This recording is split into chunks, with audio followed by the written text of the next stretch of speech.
Welcome all to the first episode of the Director's Chair. I have really wanted to do something of a podcast where I could share my analysis, opinions and inspirations that has led to my passion of film. I will be doing several segments within episodes, this first one being Directors Trademarks. You could already probably guess the director, focusing on the first episode with a master of his craft in Christopher Nolan. He created a few shorts back in the early 90s, but his first short was Following, back in 1998.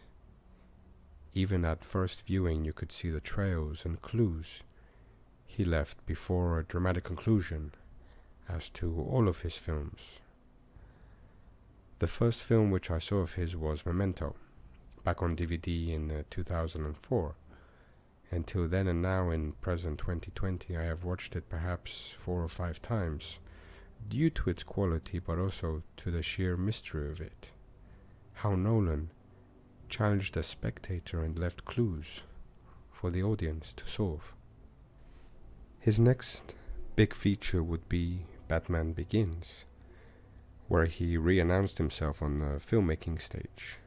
Adaptation. In his own way, one of the most iconic crusaders in the last 5 decades. Nolan truly applied himself here and made an extremely watchable experience. Visually captivating, tremendous, but what came after was truly monumental and still to this day, for me, remains the greatest comic book film of all time. Before arriving to that sequel, the 2006 release, The Prestige, something original and engaging. Magicians at war, outdoing each other, with heavy consequences. The chemistry on screen as well as the Victorian London setting truly set the stage of what was to come from the auteur filmmaker. Year 2008. Marvel had already released Iron Man that year, and summer blockbuster season was truly underway, so DC and Warner Brothers hired Christopher Nolan for the continuation of the Nolan Batman trilogy. Throughout his filmography, he has had some immense highlights to his career, and in 2008, The Dark Knight was released. What can you truly say that has not already been said? Timeless, chaotic, and contain quality that does not age with The Dark Knight. Not after 10 or even 20 or 30 years down the line.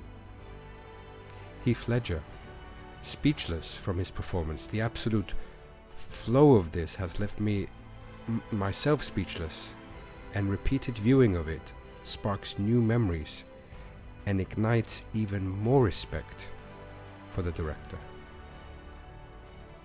With the huge success of The Dark Knight, the faith of Warner Brothers Studio was truly shown in the production of what Nolan hailed as his own independent blockbuster in Inception.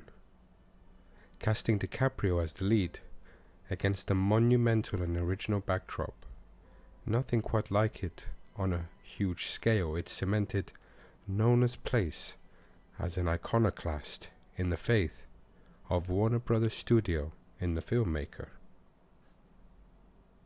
We jump to 2014.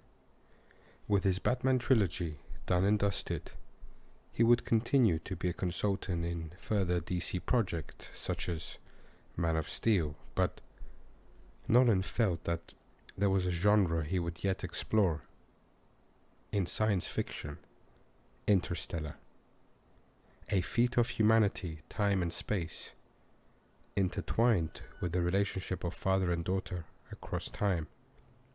The journey for the safety of humankind and the prolonging of the human race. My own personal favorite of the past decade. Each viewing ignites further emotion. Along with his long-standing partnership with Hans Zimmer, it resulted in truly a staggering spectacle.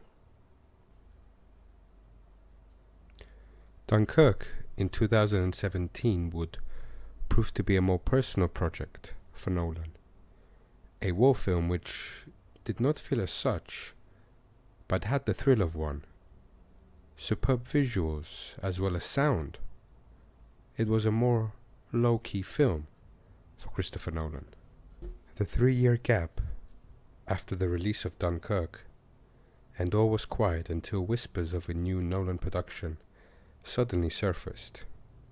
An espionage thriller resulted in the name Tenet, an expected release of it in 2020, starring newcomer John David Washington and actor veteran Robert Pattinson. The mystifying trailer with Nolan bending time yet again. The master was back and was challenging filmmaking again.